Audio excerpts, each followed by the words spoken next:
นี่คือเป็นภาพบริเวณภูเขาก็ทางไปบ้านกกดูกกปลาซิวพี่น้องโมสำลิดได้มองขวามือและทางโค้งนี่แหละ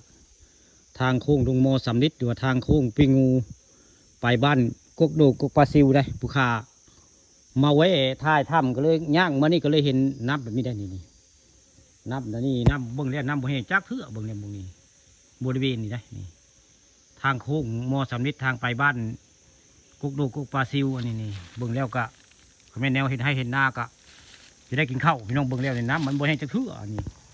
ขนาดหน้าแรงในพี่น้องนี่ผู้ข้ามาหน้าแรงได้นี่หน้าแรงแต่มีน้ำได้นี่มีปลาบ่มียังบ่จักผู้ข้าก็ได้นี่แต่แม่แนวปลามาป้อจะเกิดปลาก็ชิอยู่เบิ่งแล้วได้นี่คือภูเขาป่าไม้ทางโค้งไปบ้านกกดูกกปลาซิวได้มุงนี่น้ำกาศิลาตลอดได้เบิ่งแล้วนี่มันเป็นน้ำค่ำพี่น้องนี่ทางโค้งขวามือได้มอสามลิตรภูบ้านอ่างตำบลนาตาลทางไปบ้านกกดูกกปลาซิวได้มื้อนี้พากันมาเที่ยวถ้ำแล้วก็เลยมาเอาภาพภูเขาป่าไม้เปรกๆได้นี่ผู้ข้ามาทำคำมาชมมื้อนี้มาถ่ายถ้ำถ่ายหิวแต่มาพ่ออันภูเขาสูงๆมันมีน้ำพี่น้องเป๊ะมื้อนี้บ่เคยเห็นได้อันนี้นี่เขามอสามลิตรละมงนี้ภูเขาสูงก็ยังมีน้ำมีในได้อัศจรรย์ได้มีน้ำลายได้หมดนี่เป็นบุ้งไว้ไงนี่ข้าปลาลูกค้าผสมบุกเคยเห็นก็เลยได้เอาภาพบรรยากาศในอันป่าเขา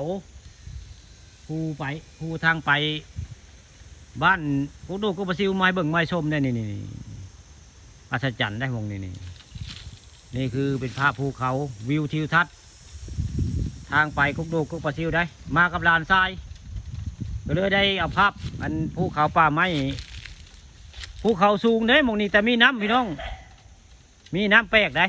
มีน้ำไหลออกมาบ่ยากบ่เศร้าได้นี่หน้าแรงพี่น้องมาเดือน4 เดือน 5น้ำก็บ่ได้แห้งได้นี่มงกุฎดังพูนดังไผ่ได้นี่มาหน้าแรงในน้ำยังบ่ได้แห้งได้นี่คือภูเขาสูงอยู่ในทางไปบ้านกกดูกกปลาซิวได้มอสามลิตรพี่น้องนี่มีน้ำไหลอยู่บ่ยากได้นี่แปลกอยู่ได้แม่แนวผู้ใดมาเห็ดให้เห็ดนานี่ดำให้ดำนาก็จะได้กินข้าวบึงเดียวนี่น้ำก็ไหลไปนี่ได้ตอนบ่ายใกล้ค่ำวันนี้ผู้ข้าป่าลูกค้าผสมพามาชมภูเขาป่าไม้ภูบ้านอ่างตำบลนาตาลอำเภอตะโงยอะไรนี่งัวควายกับสิมากินน้ำนี่บึงนี่เนื่องจากน้ำวันนี้มันบ่ให้จะเคลือพี่น้องร้านชายอยู่พังพูนได้ตลาดมันพอมือแล้วบ่เงินเถอะได้ยังแล้วไปว่ามันสุดมันบุสุดว่าเห็นยังนี่เห็นแต่ป่าบริเวณท่าเพเดียวเนาะบุมีเห็นท่าเพเดียวห้วยก็เป็นตะอ้องลุงมองนี่มันเป็นน้ำคำเป็นบุ้งได้นี่ฮะนี่ในความคิดของลุงว่า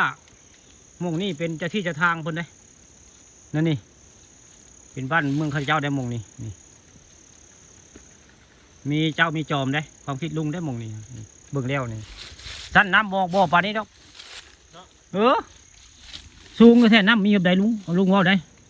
มันละสูงแท้นี่ครับภูเขานี่สูงหลายลักกิโลมีน้ำงึดนี่ก็ได้อัศจรรย์พี่น้องนี่จักแล้วอัศจรรย์ในพี่น้องเว้ยภูเขาสูงแต่ว่ามีน้ำเป๊กได้นี่โมสามลิตร